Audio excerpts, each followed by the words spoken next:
Hello दोस्तों, आज मैं अपने यहाँ के एक सीएचओ की सच्चाई बताता हूँ, जो कि गाँव के सरकारी डॉक्टर साहब होते हैं, हर जगह प्रेज़ेंट होते हैं। चलो बताते हैं। मेरे पास एक मरीज़ आता है, जब मैं ट्रेनिंग टाइम में as a apprentice for drug consultant था वहाँ पे सीएचसी पे, तो वहाँ मुझे एक सिरोसिस का पेशेंट मिलता है, जिसको सिरोसिस हो रखा था और उसका सिरोसिस का जो ट्रीटमेंट था एक अच्छे डर्मेटोलॉजिस्ट डॉक्टर पालीवाल के यहाँ से चल रहा था। फिर हुआ यूँ, उसी समय उस मरीज को हल्की पैर में मोच आ जाती है। तो वह अपने गाँव के जो सीएचओ साहब बैठते हैं गाँव में, उनके पास जाकर दिखाता है और वो सीएचओ साहब ने बिना कुछ पूछे हुए और जाने हुए उसे डाइक्लोफेनेक टैबलेट प्रिस्क्राइब कर देते हैं और उसे दे देते हैं। तो जब वो डाइक्लोफेनेक टैबलेट दे देते हैं तो पेशेंट आता है, तो डाइक्लोफेनेक जो टैबलेट उन्होंने दी सीएचओ साहब ने, वो दी टीडीएस में, मतलब दिन में 3 बार खाना तो दर्द कम होगा। और वो जो टीडीएस देते हैं उसके बाद 3 बार जब दिन में खाता है तो उसे दर्द में तो आराम मिलता है। और उसे ये नहीं पता था ये जो डाइक्लोफेनेक टैबलेट है ये NSAIDs क्लास की ड्रग है। किस क्लास की ड्रग होती है? जो हमारी डाइक्लोफेनेक होती है ये NSAIDs क्लास की पेन किलर होती है, जिससे मुझे दर्द में बहुत जल्दी ही उससे रिलीफ मिलता है। मगर ये सिरोसिस के पेशेंट में ये टैबलेट नहीं दी जाती है और अच्छे डॉक्टर से उनका ट्रीटमेंट भी चल रहा था। तो उनको पता होते हुए भी कि मेरा ट्रीटमेंट एक जगह से चल रहा है, उन्होंने बताया, उस पेशेंट ने बताया भी मैं दवाई खा रहा हूँ, जो कि डॉक्टर पालीवाल डर्मेटोलॉजिस्ट एक फेमस डॉक्टर है, मैं उनके वहाँ से ट्रीटमेंट अपना इस दाँत का मेरे है तो दाँत का ट्रीटमेंट करवा रहा हूँ। तो ये सीएचओ साहब बोलते हैं नहीं कोई दिक्कत नहीं है इसमें से होगी, ये तुम्हारे पैर की दवाई है और वो दाँत की दवाई है। बट उन्हें ये सीएचओ साहब को नहीं पता था कि जो सिरोसिस होता है, तो ये सिरोसिस किसी पेशेंट का अगर ट्रीटमेंट भी चल रहा है और ट्रीटमेंट में अगर सिरोसिस है पेशेंट के डिजीज़, तो इस डिजीज़ में हम कौन-सी टैबलेट देते हैं पेशेंट को। अगर उसे सिरोसिस हो रखा है तो उसको हम सिर्फ़ NSAIDs क्लास की ड्रग जो होगी, वो हम आइब्रूफेन टैबलेट हम केवल दे सकते हैं पेशेंट को।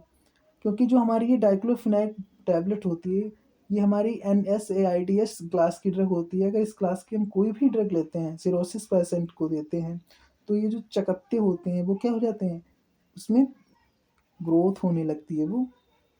क्योंकि ये जो ड्रग हमारी होती है डाइक्लोफेनेक, ये जो होती है, इसमें क्या होता है, डाइक्लोफेनेक से जो हमारा आरएनए होता है, वो तेज़ी से उस पे बढ़ता रहता है।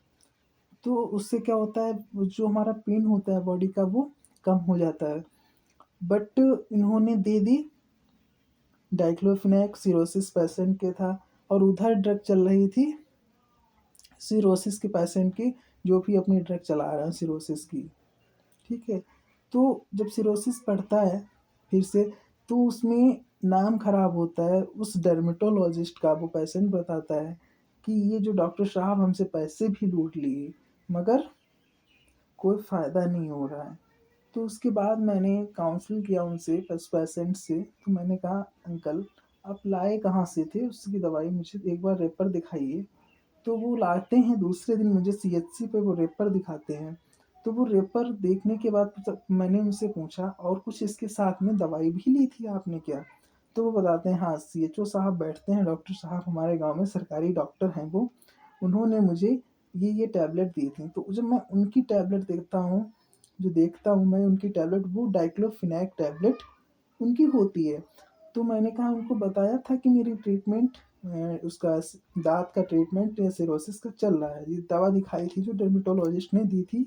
तो वो बोलते हैं, हाँ मैंने ये दवाई दिखाई थी। तो मैंने कहा, दादा ये दवाई जो चला रहा है सिरोसिस आपको हो रखा था, बट डाइक्लोफेनेक सिरोसिस में नहीं पेन किलर हम लेते हैं। अगर हम पेन किलर डाइक्लोफेनेक ले लेते हैं किसी कारणवश, तो ये सिरोसिस बढ़ जाएगा। वो तो ऑटोमेटिकली सिरोसिस बढ़ता है पेन किलर लेने से। तो फिर हमने देखा ये सीएचओ साहब की कांड है।